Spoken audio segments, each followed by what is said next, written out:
ഇത് ചൊല്ലിക്കൊണ്ടാണ് ഒരു മുസ്ലിമായ മനുഷ്യൻ ഉണരേണ്ടത്. അപ്പം രാവിലെ ഉണരുമ്പോൾ എന്ത് പറയണം? രാവിലെ ഉണരുമ്പോൾ എന്താ പറയേണ്ടത്? ഒരു മുസ്ലിമായ മനുഷ്യൻ അവൻ രാത്രി ഉറങ്ങിക്കിടന്ന് അവൻ രാവിലെ ഉണരുകയാണെങ്കിൽ അവൻ പറയണം അൽഹംദുലില്ലാ, അൽഹംദുലില്ലാ, അല്ലാഹുവിനാണ് സർവസ്തുതിയും. ഇവിടെ എത്രയോ ആളുകൾ രാത്രി കിടന്നിട്ട് രാവിലെ വരെ ഉറക്കം ഇല്ലാത്ത ആളുകൾ, ഉറങ്ങാൻ കഴിയാത്തവർ, ഉറക്കം വരാത്തവർ, എത്ര കിടന്നാലും എത്ര ഉറങ്ങാൻ ശ്രമിച്ചാലും ഉറക്കം കിട്ടാത്ത എത്രയോ ആളുകളുണ്ട്. ഞാൻ ഈ അടുത്തൊരു സ്ഥലത്ത് പ്രസംഗിക്കാൻ പോയപ്പോൾ അവിടെ ഒരാളെന്നോട് പറഞ്ഞു, ഉസ്താദെ ഞാൻ 14 വർഷമായി ഞാൻ ഉറങ്ങാത്തത്. നമ്മുടെ കാസർഗോഡ് ജില്ലയിൽപ്പെട്ട ഒരു സ്ഥലത്ത് തന്നെയാണ്. 14 വർഷത്തോളമായി അദ്ദേഹം രാത്രിയിൽ കിടന്നാൽ അയാൾക്ക് ഉറക്കം വരുന്നില്ല, പകലും അയാൾക്ക് ഉറക്കമില്ല.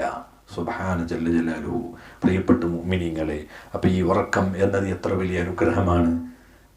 നമുക്കൊക്കെ ബസ്സിലൂടെ യാത്ര ചെയ്യുമ്പോൾ, കാറിലൂടെ യാത്ര ചെയ്യുമ്പോൾ, അതുപോലെ ട്രെയിനിലൂടെ യാത്ര ചെയ്യുമ്പോൾ നമ്മൾ അറിയാതെ നമ്മൾ ഉറങ്ങിപ്പോകുന്നത് എന്തൊരു അനുഗ്രഹമാണ്.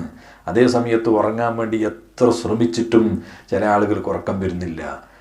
ഉറങ്ങാൻ വേണ്ടിയുള്ള ഉറക്കിൻ്റെ ഗുളികകൾ കഴിച്ചിട്ടും ഉറക്കം വരാത്ത മനുഷ്യന്മാർ. അപ്പോൾ അള്ളാഹു തന്ന ഏറ്റവും വലിയൊരു അനുഗ്രഹം തന്നെയാണ് ഉറക്കം എന്ന് പറയുന്നത്.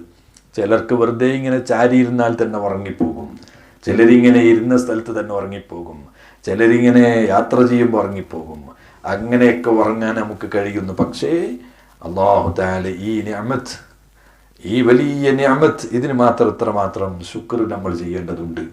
അതുകൊണ്ടാണ് രാവിലെ ഉണരുന്ന സമയത്ത്, രാത്രി അയാൾ കിടന്നുറങ്ങി രാവിലെ അയാൾ ഉണരുമ്പോൾ അയാൾ പറയുന്നു അൽഹംദുലില്ലാ, സർവസ്തുതിയും അല്ലാഹുവിനിക്കാണ്.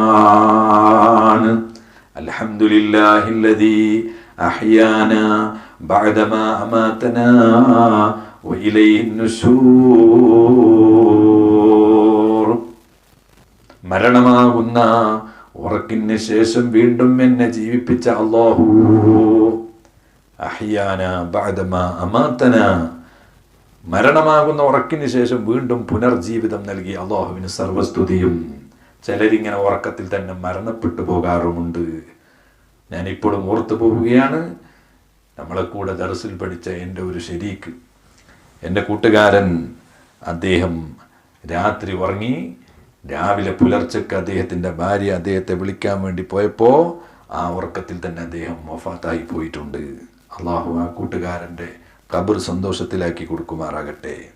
ഹാഫിദ് തയ്യിബ് ഉസ്താദ് എന്ന് പറയുന്ന എൻ്റെ പ്രിയപ്പെട്ട കൂട്ടുകാരൻ, അദ്ദേഹം രാത്രി ഉറങ്ങി രാവിലെ അദ്ദേഹത്തിൻ്റെ സുബഹിൻ്റെ സമയത്ത് നിസ്കരിക്കാൻ വേണ്ടി അദ്ദേഹത്തിൻ്റെ ഭാര്യ വിളിക്കാൻ വേണ്ടി പോയപ്പോൾ ആ ഉറക്കത്തിൽ തന്നെ അദ്ദേഹം വഫാത്തായി പോയി എന്നാണ് അറിയാൻ കഴിഞ്ഞത്. അപ്പം ഇതുപോലെ എത്ര ആളുകളാണ് ഉറക്കത്തിൽ തന്നെ മരണപ്പെട്ടു പോകുന്നവർ. അതുകൊണ്ട് ഉറക്കം എന്ന് പറയുന്നത് ഒരു മരണത്തോട് തുല്യമാണ് എന്നാണല്ലോ. അതുകൊണ്ടാണ് മരണമാകുന്ന ഉറക്കിന് ശേഷം വീണ്ടും നമുക്ക് പുനർജീവിതം അല്ലാഹു തരുകയാണ്. അപ്പം രാവിലെ എണീച്ച് നോക്കുമ്പോൾ നമ്മുടെ ശരീരത്തിൻ്റെ അവയവങ്ങളെല്ലാം അനങ്ങുകയാണ്. കൈ അനങ്ങുന്നുണ്ട്, കണ്ണ് കാണുന്നുണ്ട്, അതുപോലെ നമുക്ക് ചെവിയിലൂടെ പലതും കേൾക്കുന്നുണ്ട്. രാവിലെ എണീറ്റ് നോക്കുമ്പോൾ പലതും ശബ്ദങ്ങളും കേൾക്കുന്നുണ്ട്. നമുക്കൊരു ഹയാത്തുണ്ട്, നമുക്കൊരു ജീവനുണ്ട് എന്ന് നമുക്ക് തിരിച്ചറിയുകയാണ്. അൽഹംദുലില്ലാ, അല്ലാഹുവിന് സർവസ്തുതിയും.